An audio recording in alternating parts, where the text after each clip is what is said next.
Live from New Delhi, you're watching DD India Newshour, India's voice to the world. I'm Tanvi Taneja. Coming up in the next hour,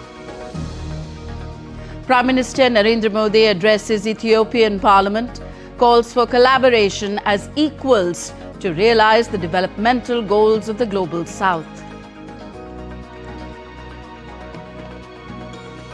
Prime Minister Narendra Modi on way to Muscat in the final leg of his three-nation tour, the visit to mark 70 years of diplomatic relations between India and Oman.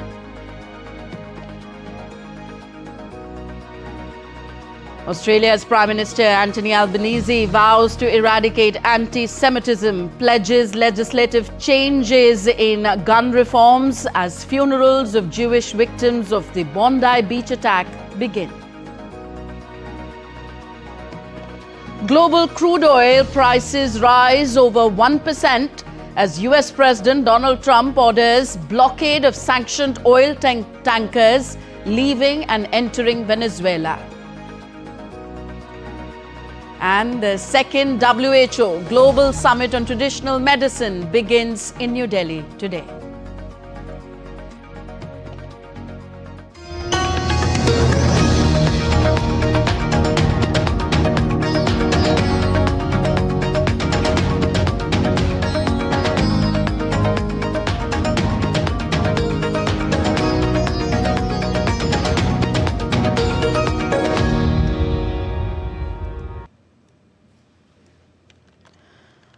Let's begin with the updates on Prime Minister Narendra Modi's three-nation visit. Well, Prime Minister Narendra Modi emplaned for his third and final visit to Oman a short while ago. The visit will mark 70 years of diplomatic relations between India and Oman.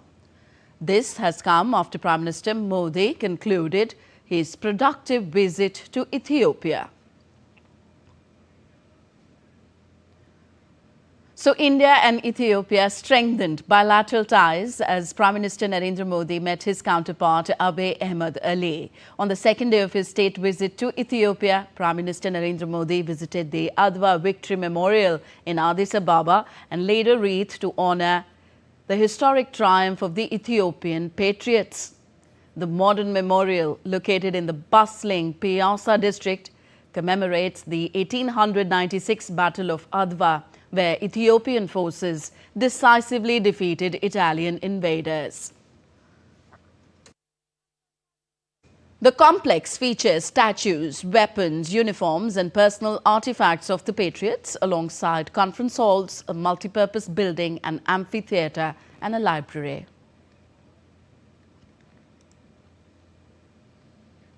Prime Minister Modi also toured the adjoining Adwa Victory Memorial Museum, a modern complex featuring statues, weapons, uniforms and artifacts from the battle.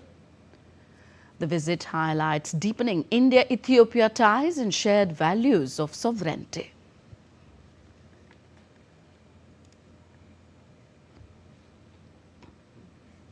Prime Minister Narendra Modi hailed the relations between India and Ethiopia as he addressed the joint session of the Parliament of Ethiopia thereafter. This was the 18th Parliament in the world where Prime Minister Modi addressed the parliamentarians, sharing India's democratic journey and prospects for deeper India-Ethiopia cooperation in the Global South. Prime Minister Modi conveyed greetings on behalf of 1.4 billion people of India, and he also greeted the Ethiopian Parliament members with salam. I'm honored to be here in this temple of democracy, in the heart of a nation with ancient wisdom and modern aspirations. And I come to you with deep respect for your parliament, your people, and your democratic journey.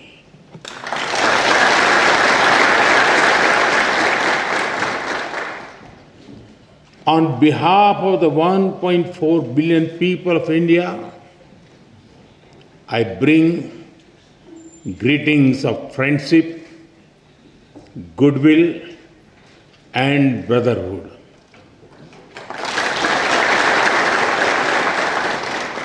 Tena Istilin.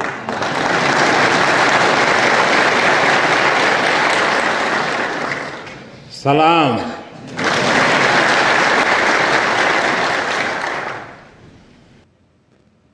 Further, Prime Minister Modi highlighted the ancient connections between the two countries and the shared perspectives the two countries share. He said that the two ancient civilizations are walking into the future filled with growth together. We too are an ancient civilization, walking confidently into the future.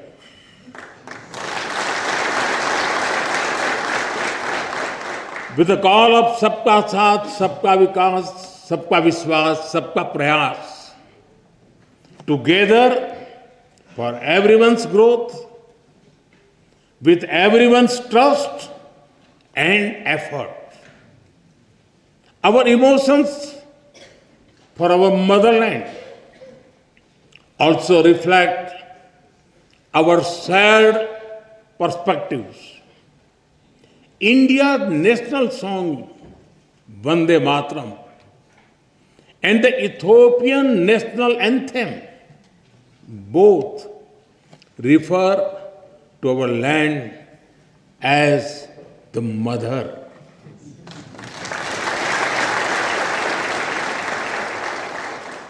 They inspire us to take pride in the heritage, culture, national beauty, and protect the motherland.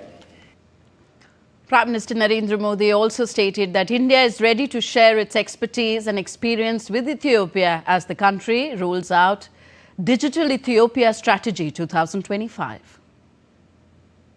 As you roll out the Digital Ethiopia 2025 strategy, we are ready to share our expertise and our experience with Ethiopia.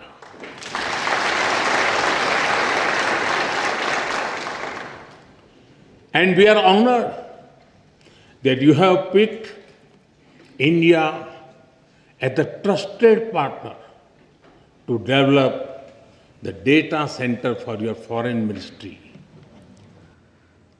So at the conclusion of his speech, Prime Minister Narendra Modi got a standing ovation from the members of the Parliament.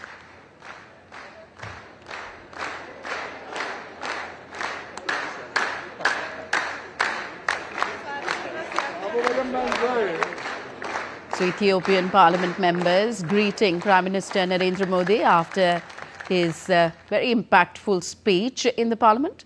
Sharing pictures on X, Prime Minister Modi wrote that it was a great honor and privilege to address the Ethiopian Parliament. Ethiopia's rich history, culture and spirit inspire deep respect and admiration, he wrote. The Prime Minister also conveyed India's commitment to further strengthening partnership, guided by shared values, mutual trust and a common vision for peace, development and cooperation. Prime Minister Narendra Modi also participated in the tree plantation drive with Ethiopian Prime Minister Abiy Ahmed Ali. This tree plantation drive was under India's Ek Ped Maa Ke Naam campaign, a tree in the name of one's mother.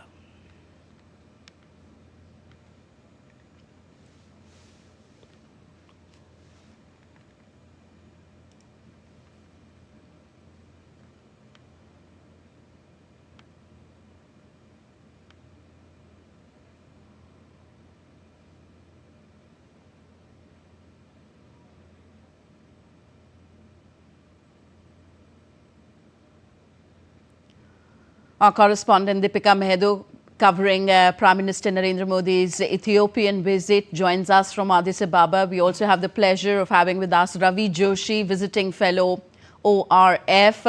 First, coming to you, Deepika. Prime Minister Modi, who arrived in Ethiopia on Tuesday on his maiden bilateral visit, addressed the joint session of Ethiopian Parliament a short while ago. What has been the thrust of his address? Good morning from Addis Ababa, Ethiopia, Tanvi. When we talk about Prime Ministers Narendra Modi here in Ethiopia, it has been the most successful edition of Prime Minister Narendra Modi's maiden visit to Ethiopia as we talk about it. When we not only talk about the address at the Parliament, that is his 18th World Address, when we talk about the different parliaments of the world and Prime Minister Narendra Modi speaking at it, you yourself saw for the fact that how a rousing welcome was received when Prime Minister Narendra Modi walked inside the Parliament, and when he completed the speech, Prime Minister Narendra Modi once again received a standing ovation.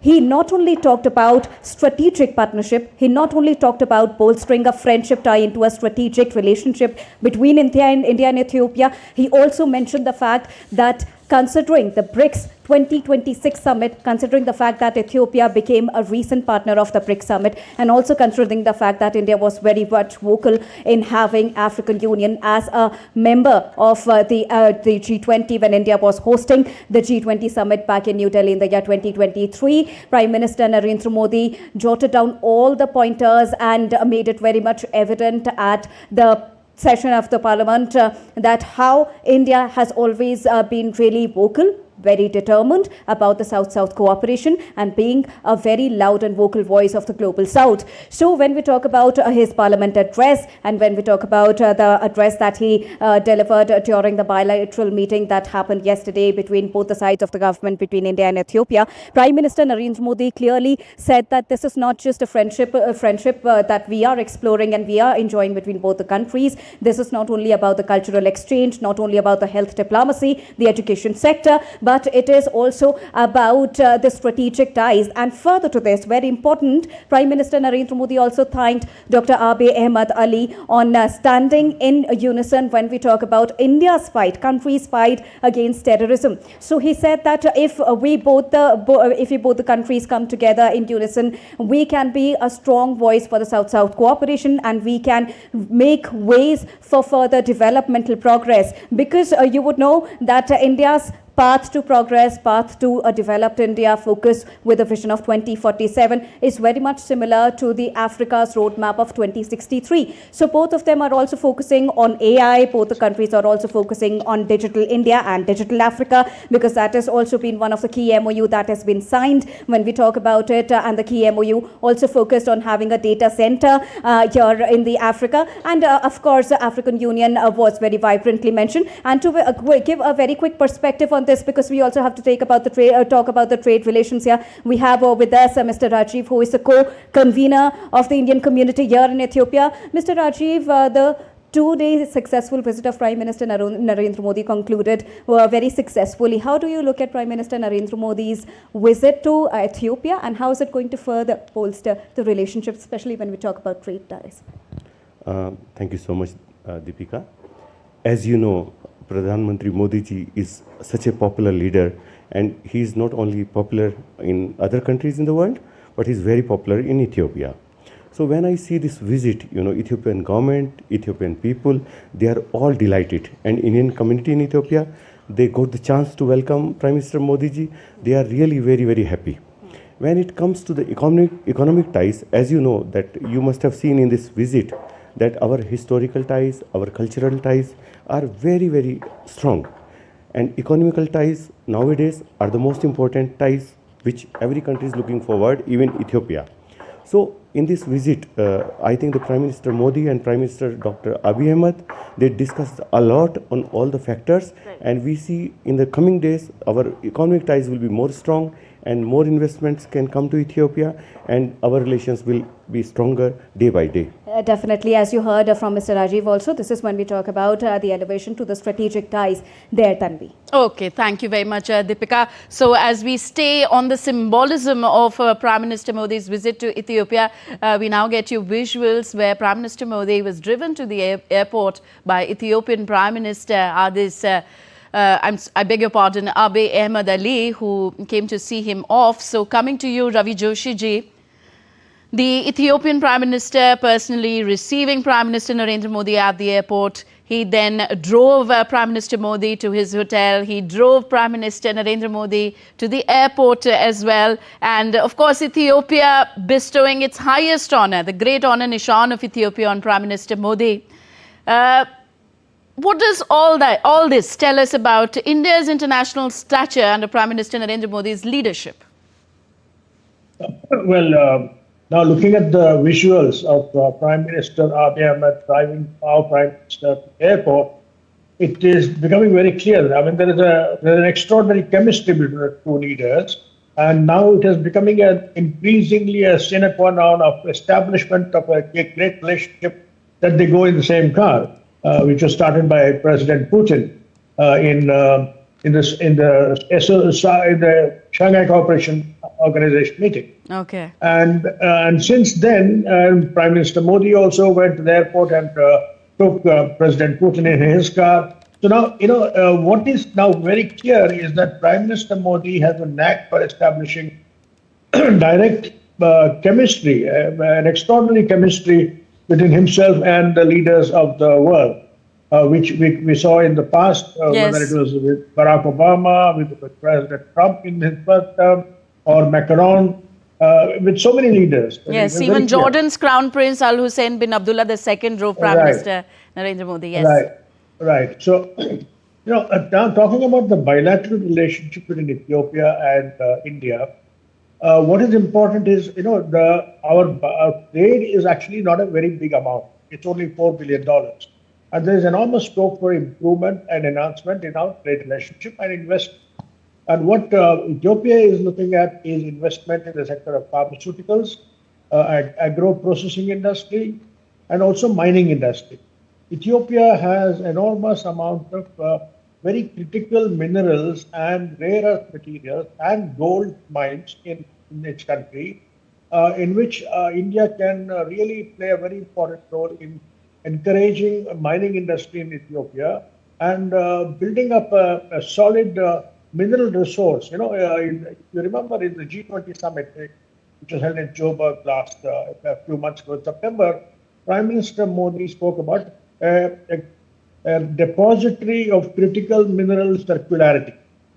In this context, our visit to Ethiopia becomes very important because Ethiopia has an enormous amount of critical minerals and rare earth materials besides gold, and we should explore opportunities in building up the mining industry in Ethiopia. Secondly, historically, we have always had excellent relationship with Ethiopia because our teachers have been the foundational fathers of that country.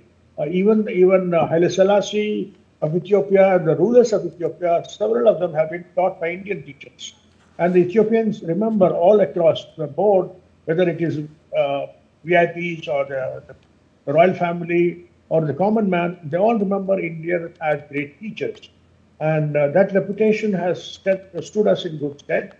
And now they are looking at India as a great destination for medical tourism and also sending the students to study in India in engineering and medical sectors.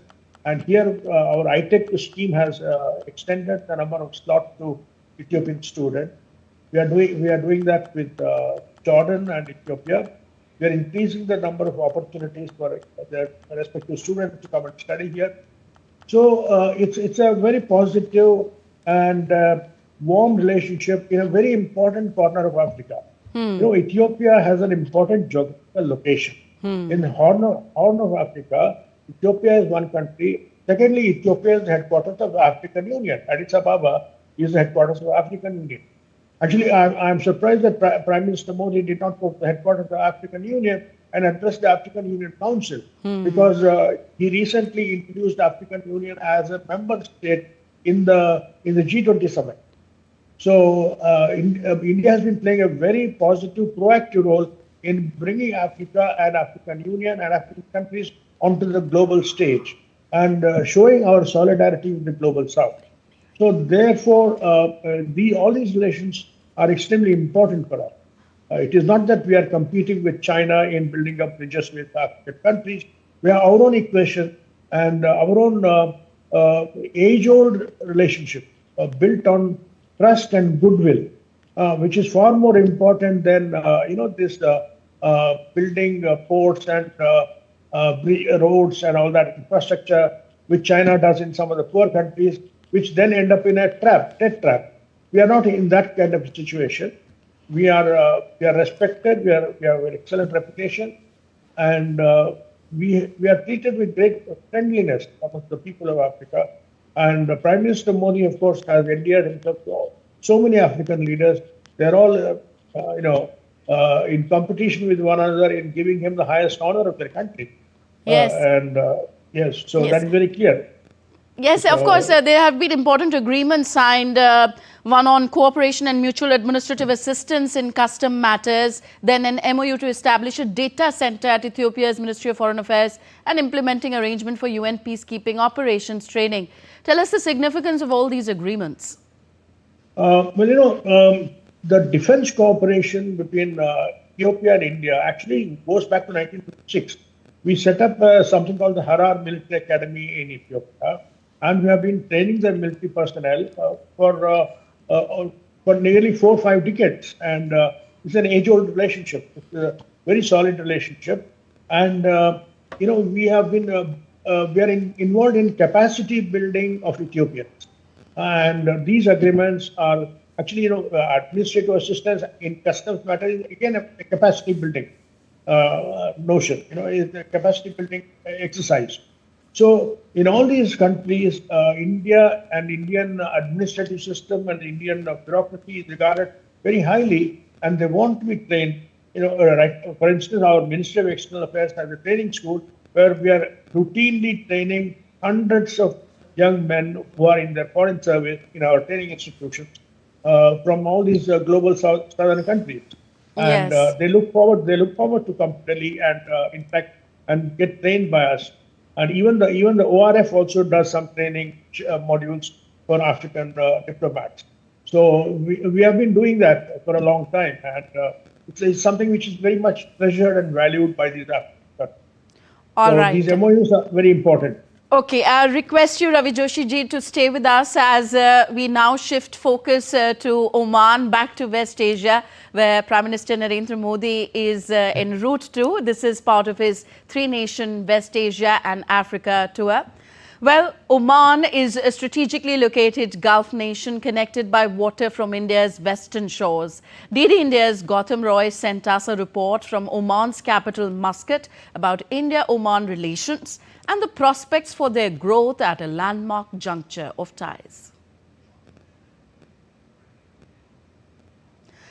This is Prime Minister Narendra Modi, a short while ago, has left for Muscat, Oman. He'll be in Muscat in a few hours from now, and of course, bilateral engagements are also expected.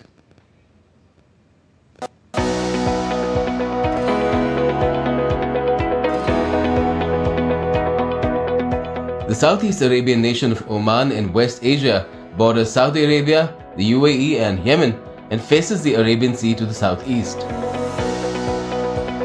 Prime Minister Narendra Modi is visiting the Sultanate of Oman for the second time after 2018 on Wednesday and Thursday, marking 70 years of diplomatic relations. The visit is set to advance already extensive ties, which range from defense to energy, plus trade and investment to technology. This is the second visit of Prime Minister to the Sultanate of Oman after his last visit in February 2018. It also follows the state visit of His Majesty, the Sultan of Oman, to India in December 2023. This visit is of great significance as it will be taking place when India and Oman are together celebrating the 70th anniversary of establishment of diplomatic relations. India and Oman share links which go back nearly 5,000 years. Diplomatic relations were established in 1955.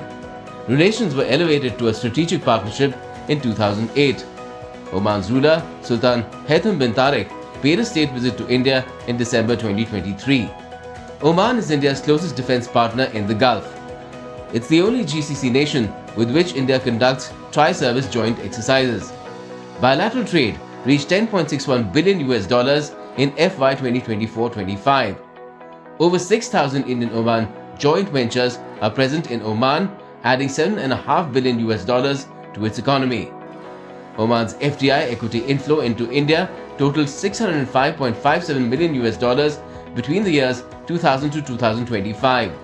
Oman-India Joint Investment Fund set up as a 50-50 joint venture for projects in India. The OIGIF has so far invested $320 million and another $300 million is under implementation. The two nations have also been negotiating a Comprehensive Economic Partnership Agreement or CEPA since November 2023. It has been cleared by both the Indian Cabinet and Oman's Shura Council, and there is a strong likelihood that it will be signed during this visit among other key pacts. The India-Oman Diaspora Connect is 675,000 strong, and they're looking forward with a lot of excitement to the PM's visit. We hope that this goes a very long way, sir. We hope that all the Indian community, the Banya community, the business community, they do very well, and they go forward in the future, sir. Oman is also a crucial pillar of India's West Asia policy and a key interlocutor at the Gulf Cooperation Council, the Arab League and the Indian Ocean Rim Association, ties which extend beyond the bilateral. India and Oman are now at a cusp of an even higher plane of relations in terms of both trade, energy, which have already been there, but also in many other spheres from digital to tech and even defense. And with this visit, it's hope that these will then set the course for better prosperity and development for both the nations. With cameraperson RK, Gautam Roy, Muscat, Oman, DD India. All right, we'll connect with Gautam Roy in a short while from now. Let me go back to Ravi Joshi ji, visiting fellow from the ORF. Yes, sir, during Prime Minister Modi's visit to Oman now, India and Oman are expected to sign several agreements, and it is likely that they will sign a Comprehensive Economic Partnership Agreement, CEPA. Could you tell us something more about this agreement and its importance? Yeah, actually, Gautam Roy has already explained what the main important key features of our relationship. I would touch upon 2 or 3 things. One is energy security, connectivity, trade, and defense relationship. Oman is a key partner. Actually, Oman and India relationship goes back to almost a millennium. It goes back to 3rd century BCE and all that. Let's leave it at that. Now, the point is, in the recent past, Oman has been a key pillar of our connectivity corridor in the IMEC, India, Middle East, Europe Economic Corridor. Oman plays a crucial role. Oman is the first point of entry into West Asia for India. And Oman, situated as it is on the Gulf of Oman, facing the Arabian Sea, and with access to Persian Gulf, is extremely important for our Indian Navy. In fact, our Navy has had a berthing facility in Muscat for since almost 2010, and we have now also got a basing facility in Port Dukum, which was built by Oman only about 15 years ago. It's a new port, excellent port, with great connectivity for us. From Arabian Sea to Gulf of Oman, we have access to Persian Gulf. This port is important for us and for the Indian Navy for 2 or 3 reasons. One is that we conduct all the anti-piracy operations from this port, and which is also important for us to keep a watch upon the PLA Navy activities, the Chinese naval activities. Thirdly, this gives easy access to Persian Gulf, which is very close from the Gulf of Oman. Now, as Gautam already mentioned, Oman is the only country in West Asia, probably with the UAE, with the exception of the UAE. But with Oman, we have all the 3 military services. Indian Army, Indian Navy, and the Air Force conduct joint military exercise. So our relationship actually was upgraded to strategic partnership in 2008, November 2008. And since then, it has become a very solid relationship between India and Oman. And I think we are also celebrating the 50th anniversary of diplomatic relations between India and Oman. 70 years, sir. 75 years, okay. 70 years. 70 years, okay. Yes, right. 70 years of our diplomatic relations between the 2 countries. And Prime Minister Modi's visit will highlight that factor as well. Okay. Now, on the defense sector, a few more things I want to mention. The Omanese army uses the INSAS rifle. INSAS rifle means Indian national small arms service rifles, which are made in our small arms factory in the ordnance factory, Kanpur. So this has been going on for nearly 25 years, and now we are about to establish more platforms for joint production of military hardware, and probably there's a speculation that we might set up some unit to produce Tejas aircraft, and also to get Jaguar spare parts from Oman. So there are various layers of relationship in the defense sector in India and Oman. So Oman is very critical for us. And in the field of education and health, again, Oman students come to study in India, and we are setting up IITs and IIMs in Oman, and we have about 675,000 Indians in Oman. So there's a huge interest in the Indian tourists in going to Oman. Last year, there was more than 350,000 Indian tourists visited Oman. Incidentally, when I went to Oman, the Indian population was about 5 lakh, and I visited the Indian temple there, Okay. Oman was the only country in West Asia at that time to have an Indian temple. And Okay. I went and met the priest in the temple. He's an Indian chap living there. It was very refreshing, very nice. Okay, okay. Let's take this refreshing flavor from Gautam as well. Gautam Roy joins us from Muscat, Oman. Gautam, what has your experience been in Muscat for the last few days now? Have you been to the Indian temple that Ravi Joshi is talking about? Oh, yes, there are two, Tanvi, incidentally, Indian temples in Muscat, and we've been to both the Krishna temple as well as the Shiv temple. The Shiv temple, slightly older, Prime Minister Modi visited in 2018. The Krishna temple, in fact, used to be in Muscat, and then it shifted to the outskirts of Muscat because it got a huge tract of land to be built upon by the Sultan of Oman himself. It was donated to the Indian community, and they built a really nice temple. It has a big prayer hall as well at the back, and all kinds of religious events take place all year round. Thousands of people attend those, because the Indian community in Oman is 675,000 strong, some say even more. And in the past, it was even more. There's always constant to and fro movement of people, and this is expected to get, the movement of people itself is expected to get another fillip here because of Prime Minister Modi's second visit to Oman as well. That is also something that is built in to the kind of pacts that India and Oman are set to just sign on the dotted line, because everything else has been worked out. So India and Oman are looking to build upon an already fairly strong relationship, as your guest was also mentioning, which extends from, I use the phrase, worship to warships. And that is something that is going to be built upon further. There is already an existing edifice, and a superstructure is what is going to be added on in with this visit, and the kind of talks that will take place, the exchange of documents that will take place as part of this particular 2-day visit of Prime Minister Modi.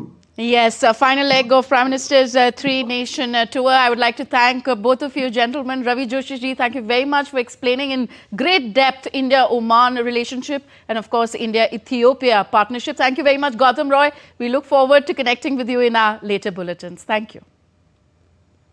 All right, we're heading into a short break here on DD India Newshour. Lots of news on the other side. Stay with us.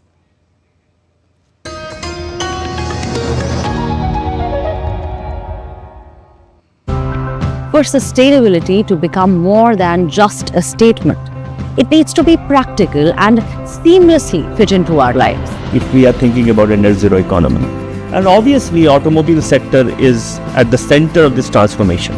Instead of buying new vehicle, if I can retrofit and upgrade my existing vehicle, environmentally speaking, it is superior. Zero waste means repair, reuse, analyze. We realized that if women became involved in decision making and generated income, the whole family would benefit. Before, we needed a lot of manpower to handle the waste. But now, with the conveyor belt, it converts the waste into electricity, powering 2 farms.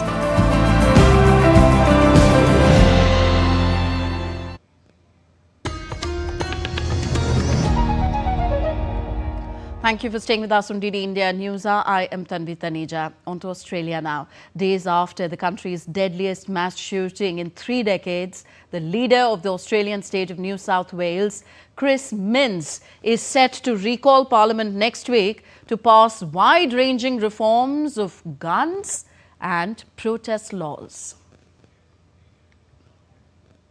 The government will call back the New South Wales Parliament to deal with urgent legislation that we believe is required pre-Christmas to keep the community safe and ensure there's unambiguous laws in place when it comes to public safety.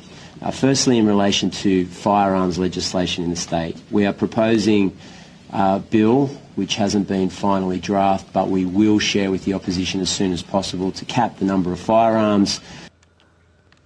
All right, the alleged father-son perpetrators opened fire on a Jewish Hanukkah celebration on Sydney's famed Bondi beach on Sunday in an attack that shook the nation and intensified fears of rising anti-Semitism and violent extremism in the country. Funerals of Jewish victims of Sunday's attack began on Wednesday amid anger over how the gunman, one of whom was briefly investigated for links to extremists, were allowed access to powerful firearms.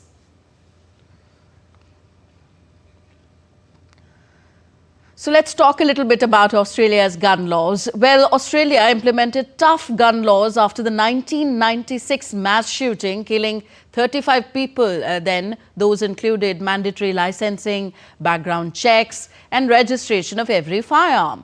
Later, some state administrations weakened these restrictions, enabling more people to have firearms. In 2008, New South Wales removed 28-day cooling off period for people with one firearm seeking license for more, and the move was followed by many states. Recent example of this is Sajid Akram, one of the Bondi beach shooters who had 6 different weapons registered in his name. Though the administration had planned for stricter scrutiny for a person seeking license for subsequent weapons, but it did not change much. Sunday's Bondi beach attack prompted Australian government to review the existing laws, forcing it to propose changes in current laws, including a limit on the number of guns a license holder can own. The proposal also included a limit to firearms and license allocations to end giving licenses endlessly. This also sought for restoring the cooling off period for subsequent licenses. A recent study has shown that over 2/3 of the Australian population supported stronger gun laws and only 6% were not in favour. Australian Prime Minister Anthony Albanese pledged to eradicate anti-Semitism and enact legislative change as the funerals of the Jewish victims of the Bondi beach attack began. After visiting a hospital in Sydney where injured victims of the shooting were being treated, Albanese said that the government wants to completely stop extremist ideologies. He said investigators believe that the attack was inspired by ISIS and stressed that such hatred has no place in Australia. We need to learn any lessons that are learnt from this, undertake stronger action, undertake any legislative change, undertake any powers, additional powers that are needed across the board to work with the Jewish community. We want to stamp out and eradicate anti-Semitism. Further, US President Donald Trump vowed support for Jewish community at the White House Hanukkah event and condemned anti-Semitism after the tragic Bondi beach shooting. Speaking on the 3rd night of the Jewish festival, Trump talked about the long history of persecution faced by Jewish people. He said discrimination still exists today and claimed his administration was taking action through the Justice Department. He said he would always stand with Jewish Americans and told the attendees that they were protected, and praised the strength and resilience of the Jewish community. For thousands of years, the miracle of Hanukkah has reminded us of God's love for the Jewish people, as well as their enduring resilience and faith in the face of centuries of persecution.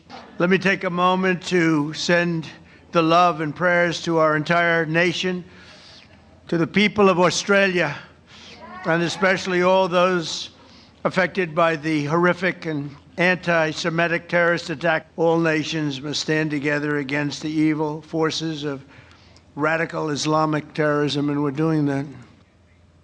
And in more news coming from the US, President Trump on Tuesday ordered a blockade of all sanctioned oil tankers entering and leaving Venezuela, warning that the US naval armada will only get bigger until Caracas returns all of the oil, land and other assets that they stole from the US. Trump's remarks came a week after the US seized a sanctioned oil tanker off Venezuela's coast, the latest move in Washington's pressure campaign against President Nicolas Maduro's government, which Trump blames for drug trafficking into the US. Trump's campaign has included a ramped-up military presence in the region and more than 24 military strikes on vessels in the Pacific Ocean and Caribbean Sea near Venezuela, which have killed at least 90 people. Trump has also said that the US land strikes on the South American country will soon start. Venezuelan President Nicolas Maduro rejected the US allegations of drug trafficking and urged peace while accusing the US of trying to seize Venezuela's natural resources. Maduro said oil workers should organize an international, sustained protest to defend free trade for Venezuelan oil. Maduro lauded to defend his homeland and said that Venezuela and the peace will triumph.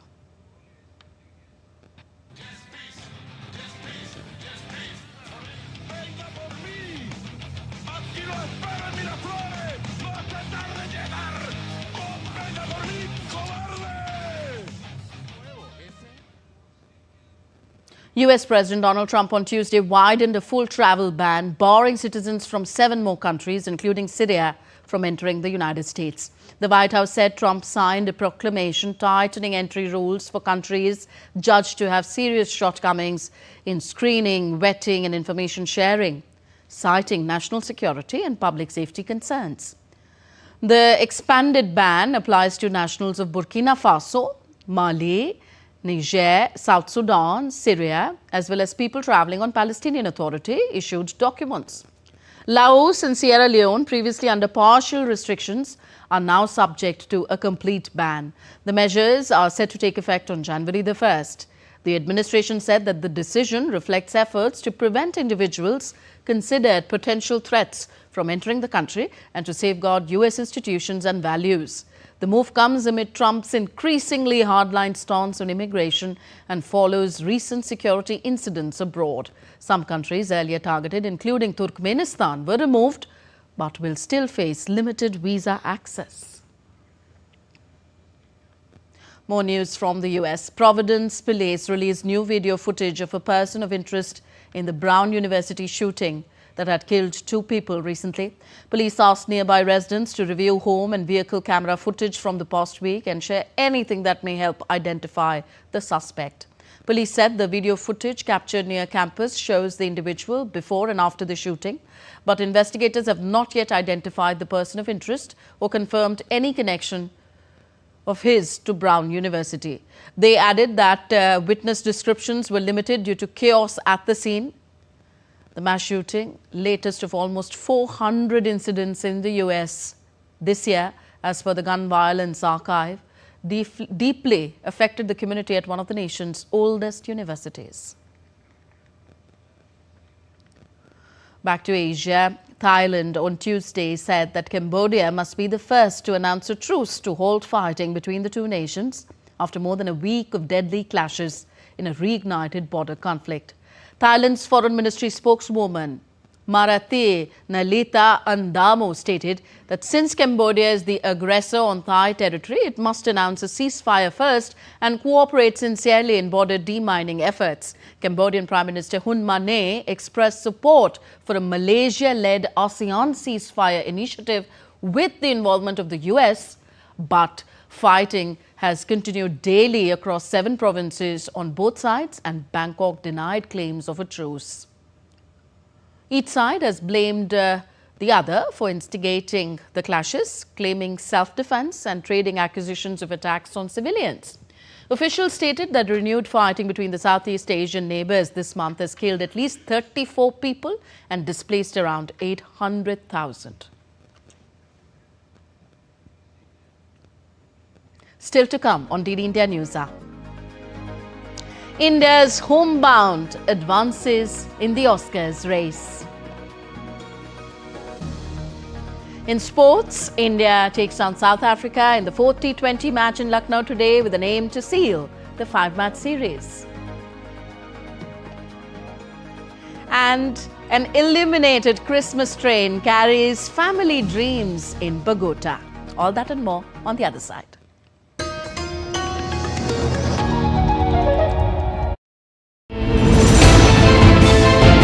Geopolitics and trade deals.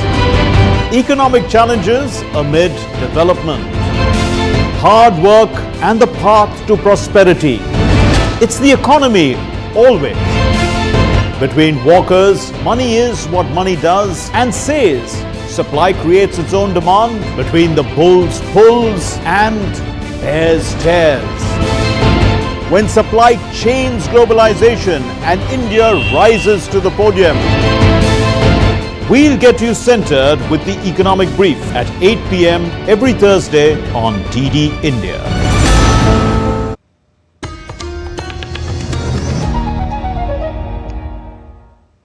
Welcome back. You're watching DD India Newshour. I am Tanvi Thaneja. New Delhi is hosting the 2nd WHO Global Summit on Traditional Medicine, bringing global focus on holistic healthcare. The 3-day global meet will begin today under the leadership of the World Health Organization and India's Ministry of Ayush. India is hosting the 2nd WHO Global Summit on Traditional Medicine in New Delhi from December 17th to 19th this year. The summit is co-hosted by the WHO and the Ministry of Ayush, Government of India. Held under the theme, Restoring Balance, the Science and Practice of Health and Well-being, the event brings together policymakers, scientists, traditional practitioners, indigenous knowledge holders and civil society leaders from across the world. Building on the 2023 Gandhinagar Summit, the discussions will focus on integrating traditional medicine responsibly into modern healthcare systems, guided by the WHO Global Traditional Medicine Strategy 2025-2034.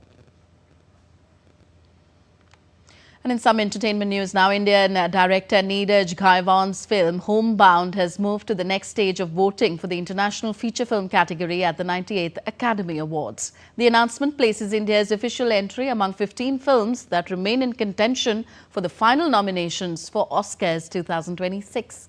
The movie, which seeks to give a voice to people who feel invisible, features Ishan Khattar and Vishal Jetwa in lead roles. The film now stands besides films from Argentina, Brazil, France, Germany, Iran and others. The shortlist marks a significant milestone for the film, strengthening India's presence in the global awards circuit ahead of the final Oscar nominations.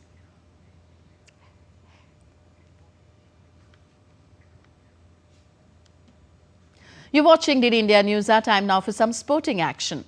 The seesaw battle between India and South Africa is set to continue when the two teams will take the field for the 4th T20 match of the 5-match series in Lucknow today. India won the first match after a South African batting collapse in Cuttack.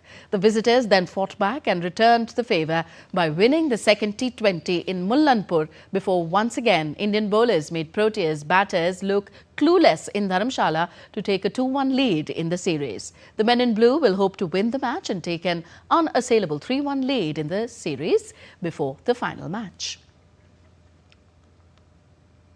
Alex Carey slammed a majestic 106 runs and Usman Khawaja hit a defiant 82-run knock to put Australia in the driver's seat of the 3rd Ashes Test against England. Batting after captain Pat Cummins won the toss at the Adelaide Oval, the hosts were 326 for the loss of 8 wickets at stumps on day 1 after Steve Smith was ruled out with illness. Mitchell Starc was not out at 33 and Nathan Lyon yet to score. England pacer Jofra Archer ended the day with 3 wickets for 29 runs on a tough day toiling in the field. Australia lead the 5-match test series 2-0 and will retain the Ashes if they win or draw. Earlier, players from both teams wore black armbands as a mark of respect to the victims of the Bondi beach mass shooting. A moment of silence was held before the game, with security tightened at a packed stadium where flags were flying at half-mast. Next updates from football. Paris Saint-Germain and France forward Ousmane Dembele was named FIFA Men's Player of the Year, while Spain and Barcelona midfielder Aitana Bonmati clinched the Women's Award for the third year in a row in Doha. Dembele was instrumental in Paris Saint-Germain's first Champions League triumph when they beat Inter Milan in the final and scored 35 goals last season across all competitions. The 28-year-old, who won this year's Ballon d'Or in September, was part of the PSG team, which also swept all before them on the domestic front last season and reached the final of the Club World Cup. Bonmati, who backed the Champions League Player of the Season, also won the Women's Ballon d'Or for the third time in a row this year and helped Barcelona win the domestic treble along with reaching the Champions League final. The 27-year-old also reached the 2025 Euro final with Spain, losing the decider to England on penalties, and Bonmati named Player of the Tournament. Sarina Wiegman won the Best Women's Coach Award for the fifth time after leading England to retain their European Championship title, and Luis Enrique won the Men's Coach Award after taking Paris Saint-Germain to their first Champions League win. FIFA introduced on Tuesday a small number of $60 supporter entry tier ticket, aiming to make next year's World Cup more affordable for fans of qualified teams. Football's governing body said that the discounted tickets would cover all 104 matches of the tournament, including the final. The cheaper tickets will make up 10% of the participating member associations' allocations.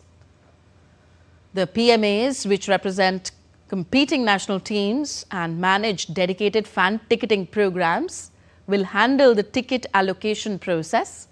They will also define their own criteria to prioritize tickets for loyal fans closely connected to their national teams.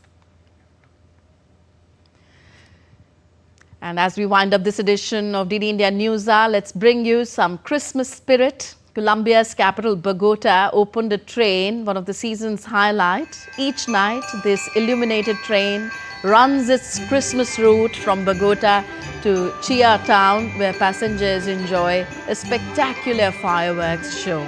Take a look.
So season's greetings to all of us watching us from India and the world. That's it in this edition of DD India Newshour. Do let us know your thoughts on the news of the day. Connect with us on our different social media handles at DD India Live, and you can also download our DD India mobile app for quick news and updates on the go.